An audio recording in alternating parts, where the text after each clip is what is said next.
Ever just stand there, watching someone get treated like absolute trash, and your whole body's just buzzing with rage? That was me, front row seat to the kind of cold-blooded rudeness that makes you want to flip a table. And yeah, I decided Karma was taking too long. So I gave her a shove. I didn't blow up, didn't raise my voice. But by the time I finished, that cocky hotel clerk, he lost way more than his cocky attitude. Let's just say his little side hustle got flushed right down the drain. If you've ever wanted to step in when people get disrespected and actually do something about it, just know this one's for you. Buckle up, 'cause this revenge isn't just personal, it's downright satisfying. This whole thing, it's about that silent fury, the kind that simmers under your skin, and the kind of payback that's so perfectly balanced between petty and legendary, you almost want to high-five yourself after. So, pour yourself something cold, kick your feet up, and let me walk you through how one self-important hotel clerk learned the hard way that, yeah, people notice when you're a jerk. Welcome to the Key to Karma.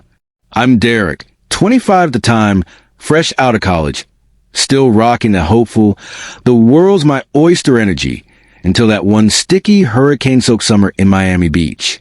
Seriously, July in Miami is like trying to nap inside a hot dishwasher, and just when you get used to it, boom, you're drenched by a random downpour. But whatever, I was pumped. This big publishing convention was my golden ticket. Finally a shot at a job where reading books all day was a bad thing. Laura, my fiancée, and I were crammed into this no-frills 3-star spot near the convention. Nothing fancy. But hey, the AC worked, and in Florida, that's all that matters. By the last day, we were totally fried, no job offers, but I did meet Alan Rhodes, yeah, the Alan Rhodes. He signed my copy of The Iron Garden, dropped some wisdom, so not a total bust. Then came the moment that got scorched into my brain forever. It was checkout time. Laura and I, suitcases in tow, shuffling up to the desk. Behind the counter, this dude, mid-30s, hair so shiny you probably check your teeth in it, and a name tag that screamed Chad. You know the vibe. He barely noticed us because he was too busy ripping into some poor woman. She looked like she'd just been through a tornado, blouse all wrinkled, hands shaking, obviously just holding it together by a thread. Sir, my room ceiling leaked during the storm last night. All my clothes are soaked. Some of them are ruined. Can I please get a refund? And Chad? Zero empathy. Didn't even bother pretending. Ma'am, there's a disclaimer on your booking. Not our problem if the weather messes up your stuff. He said it with his dead-eyed, corporate robot voice, like he got commission for every guest he could make cry. She tried again, voice cracking, explaining her whole closet basically turned into Niagara Falls, and her clothes were wrecked, like hundreds of dollars gone. Chad just sort of shrugged, all casual. Look, I can maybe give you 10% off. That's it. Take it or leave it. The way he hit best, like he was tossing us breadcrumbs from his throne, made me want to break something. Laura fired me the sideways, looked at, screamed. Are you really just going to let this guy walk all over us? I mean, what was I supposed to do? Flip the counter? Not my style. At least not yet. Eventually. Chad wrapped up his little display of authority, rang us up, slapped the receipt on the counter, and told the poor woman to follow him to the back office so they could discuss compensation privately. Yeah, okay, buddy. Translation. Go sob somewhere out of sight, so I don't look like the villain on camera. As he strutted off, thinking he owned the place, I clocked something. The vending machine behind the desk, door hanging open, keys literally dangling from the lock. I mean, he might as well have put up a neon sign that said, free snacks, mess with me. Most people would probably keep walking, just keep their head down, grab their stuff, and dip. But after watching him treat that lady like absolute garbage, something in me just snapped.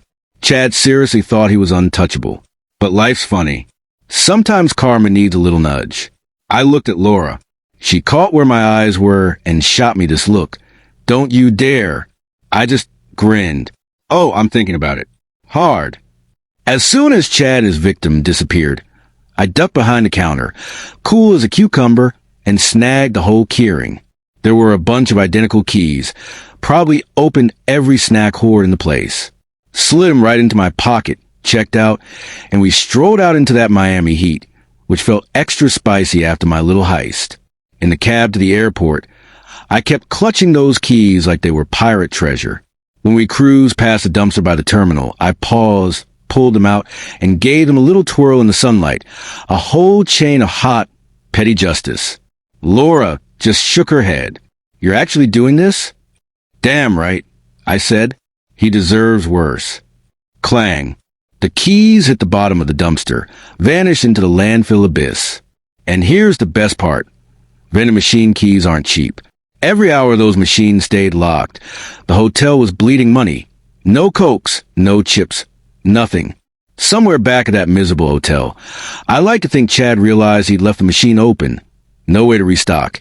And now he had to explain to his boss why they couldn't sell snacks because he lost the keys. Oops. The same guy who couldn't lift a finger to help someone whose stuff got trashed, now he's the one getting burned.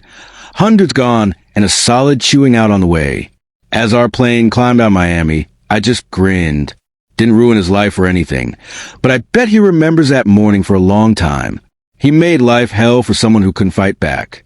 So I took his precious little vending gig. Felt right. That night, I kept picturing Chad, red-faced, begging a locksmith for help, manager breathing fire down his neck. Maybe that poor lady was telling her friends about the crappiest hotel ever. She'll probably never know someone had her back, but honestly, that's fine by me. Revenge doesn't always need fireworks. Sometimes it's just a tiny twist of the knife, right when it counts. Guys like Chad count on people just rolling over. But once in a while, the universe hands you a keyring and says go for it. So if this made you want to stick it to a jerk or stand up for someone, drop your own quiet payback story below. And hang out. Karma's got plenty more where that came from.